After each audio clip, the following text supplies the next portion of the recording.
नमस्कार, स्वागत है आप सभी का इनसाइडर लाइव में। मैं आपके साथ कोमल। अगर आपने कोई लोन लिया है तो इसकी पूरी संभावना है कि आपकी ईएमआई यानी मासिक किस्त महंगी हो सकती है। भारतीय रिजर्व बैंक की मौद्रिक नीति समिति की 2 दिनों से चल रही मीटिंग के बाद आज तीसरे दिन आरबीआई गवर्नर रेपो रेट सहित अन्य दरों में बढ़ोतरी का ऐलान किया है। दरअसल रिजर्व बैंक ऑफ इंडिया ने इस साल लगातार 5वीं बार रेपो रेट में बढ़ोतरी कर दी है। आरबीआई ने रेपो रेट को 0.35% बढ़ाने का फैसला किया है। आरबीआई के मुताबिक अब रेपो रेट 5.90% से बढ़कर 6.25% हो जाएगा। इस फैसले के साथ ही अब होम लोन समेत सभी तरह के लोन महंगे हो जाएंगे। एमपीसी बैठक के बाद आरबीआई गवर्नर शक्तिकांत दास ने बुधवार को नीतिगत दरें बढ़ाए जाने का ऐलान किया है। देश के आम आदमी को अब एक बार फिर से जोरदार झटका लगा है। भारतीय रिजर्व बैंक की मॉनेटरी पॉलिसी के बैठक के बाद गवर्नर शक्तिकांत दास ने रेपो दरों में इस साल लगातार 5वीं बार बढ़ोतरी किया है। इसके बाद होम लोन, ऑटो लोन समेत सभी तरह का कर्ज महंगा हो जाएगा और लोगों को ज्यादा ईएमआई भरनी पड़ेगी। साल के आखिरी महीने में रेपो रेट में ताजा बढ़ोतरी के बाद दर 6.25% पर पहुंच गई है। इस साल केंद्रीय बैंक ने ब्याज दरों में कुल 2.25% का इजाफा किया। आरबीआई गवर्नर शक्तिकांत दास ने कहा कि हमारा लक्ष्य देश के महंगाई दर को 6% के तय टारगेट के नीचे लाना है। भारतीय रिजर्व बैंक ने FY23 के लिए सीपीआई मुद्रास्फीति का पूर्वानुमान 6.7 पर बरकरार रखा है।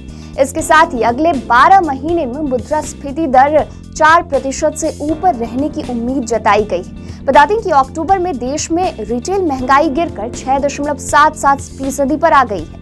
मुंबई में 6 सदस्यीय एमपीसी बैठक के बाद आरबीआई गवर्नर ने रेपो रेट में बढ़ोतरी का ऐलान करते हुए बताया कि स्टैंडिंग डिपॉजिट फैसिलिटी को 6% और मार्जिनल स्टैंडिंग फैसिलिटी को और बैंक रेट को 6.5% तक एडजस्ट किया गया है।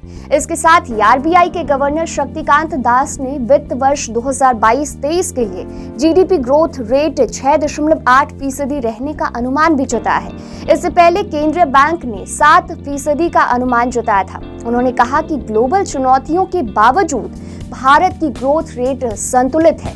उन्होंने ये भी कहा कि डिमांड में इजाफा हुआ है, खासकर ग्रामीण इलाकों में डिमांड बढ़ी है, जिससे अर्थव्यवस्था को सपोर्ट मिल रहा है।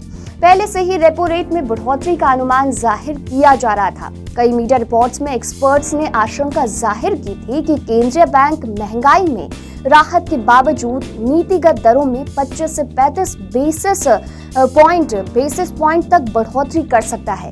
गौरतलब है कि लंबे समय से देश में महंगाई उच्च स्तर पर बनी हुई थी, लेकिन बीते अक्टूबर महीने में इसमें गिरावट देखने को मिली है। रिजर्व बैंक की ओर से रेपो रेट में बढ़ोतरी का सिलसिला मई 2022 महीने से शुरू किया गया था। तब रेपो रेट में 0.40% की बढ़ोतरी की गई थी। इसके अगले महीने जून में फिर आरबीआई ने ब्याज दरों में 0.50% का इजाफा किया।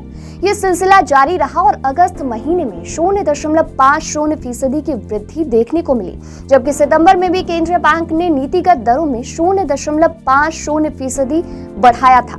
अब ये 5वीं बार है जब केंद्रीय बैंक ने लोगों की जेब का खर्च बढ़ाया है। रेपो रेट दर वो होती है जिस पर आरबीआई बैंकों को कर्ज देता है, जबकि रिवर्स रेपो रेट उस दर को कहते हैं जिस दर पर बैंकों को आरबीआई पैसा रखने पर ब्याज देती है।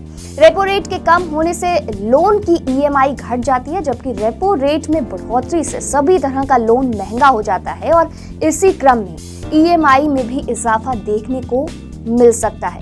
तो फिलहाल के लिए इस वीडियो में इतना ही और भी खबरों के लिए बने रहिए इनसाइडर लाइव के साथ।